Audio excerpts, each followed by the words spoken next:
Okay, let's jump right in. There's this really provocative idea I came across. Yeah. We didn't just invent fire, fire invented us. Wow, okay.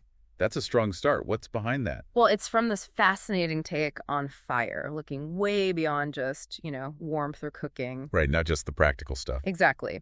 This deep dive is really about how fire might have fundamentally shaped our memory, our actual ability to remember things. Interesting. And where's this coming from? What's the source? We've been looking at excerpts from Fire Became Memory, How Rhythm Shaped the Human Mind. And honestly, it offers this pretty radical reframing of reality Critical how? through something the author calls motion theory. Motion theory. Okay, tell me more. Is that like physics?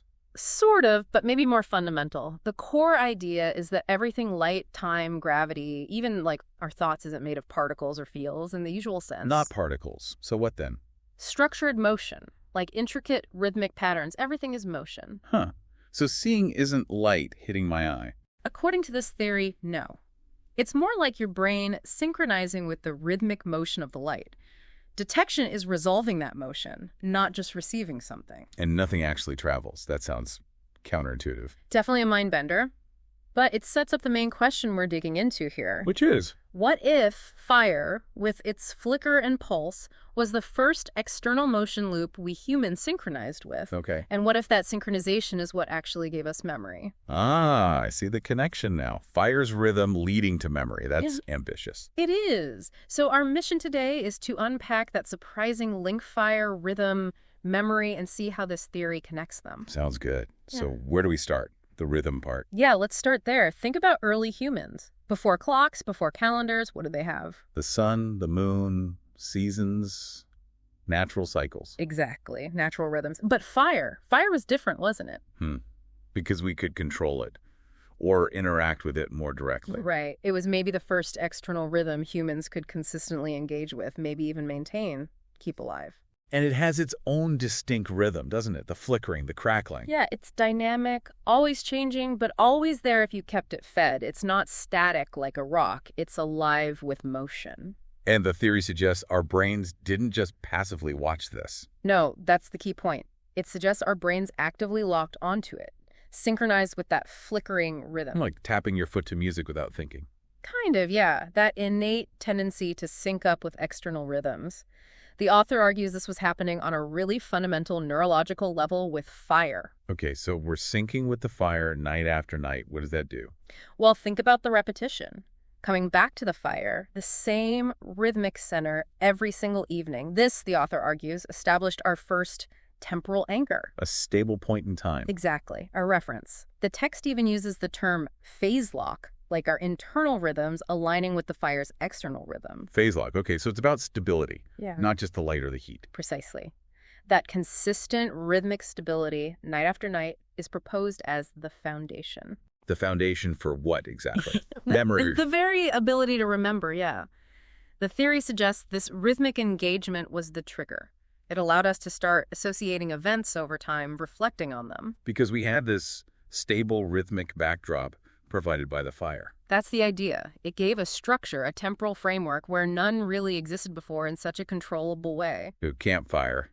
It's more than a meeting place. It's like a brain tuner. A neurological metronome is the phrase used, a shared beat that everyone gathered around could maybe subconsciously sync with. A neurological metronome. I like that. And what effect would that have? Well, it's suggested that this shared rhythm might have actually slowed down thoughts, maybe framed emotions collectively, by helping individual brains enter a state of coherence, greater synchronization within and maybe even between brains. Coherence.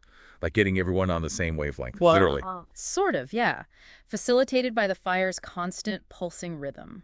Think about it, sharing stories, remembering the dead, planning the hunt, all happening around this central rhythmic fire. That shared focus, enhanced by the fire's rhythm, could definitely embed memories more strongly, couldn't it? Especially emotional ones. Absolutely. So the fire wasn't just marking time passing. It was encoding it. Yes. Encoding time into memory by being the central loop, the rhythmic core around which experiences and stories were organized. And this links back to the motion theory idea of memory itself. Exactly. Remember, in motion theory, memory isn't data storage. Right, not files on a drive. It's a stable rhythm loop inside the brain, a pattern of motion. So engaging with the fire's external rhythm was like practice, training for our brains to create those internal memory rhythms. That's precisely the argument. It was the first crucial training ground for developing and stabilizing the internal rhythms that are memory. Wow, okay. There's a term for this connection in the book, isn't there? Yeah, neuromechanical alignment. Neuromechanical alignment. Yeah. Meaning? It emphasizes that this wasn't just symbolic. It was a deep physical mechanical alignment between our neural processes, the brain's rhythms, and the rhythmic motion of the fire. Our brains were literally tuning themselves. Like resonance. Yeah, kind of like achieving resonance with that external frequency. So there's a proposed causal chain here then. Uh-huh. It goes. Fire provides the rhythm.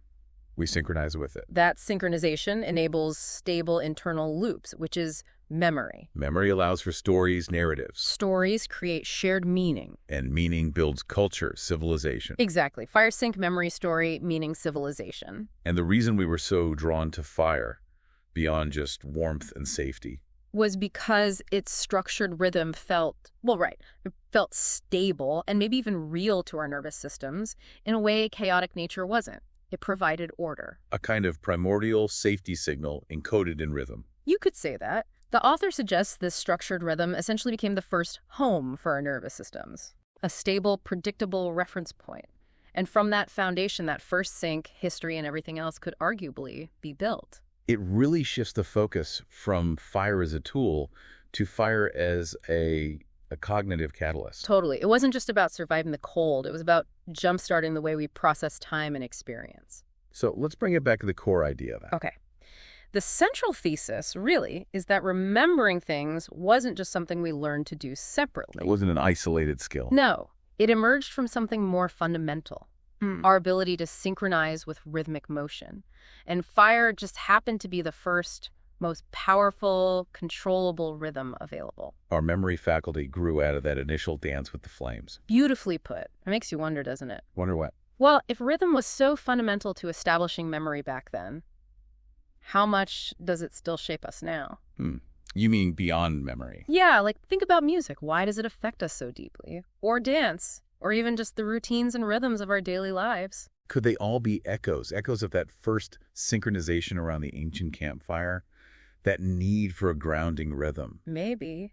It's definitely something to think about, how deep that connection between rhythm and cognition might go. A really powerful thought to end on. And speaking of powerful endings, let's close with the author's own words because they really capture it. Okay. We didn't become human when we learned to make fire. We became human when we started sinking to it. And from that flicker, we remembered everything. Wow. From that flicker, we remembered everything. Heavy stuff. Definitely gives you a new perspective next time you see a campfire, right? Absolutely. Well, that's all the time we have for this deep dive. Join us next time.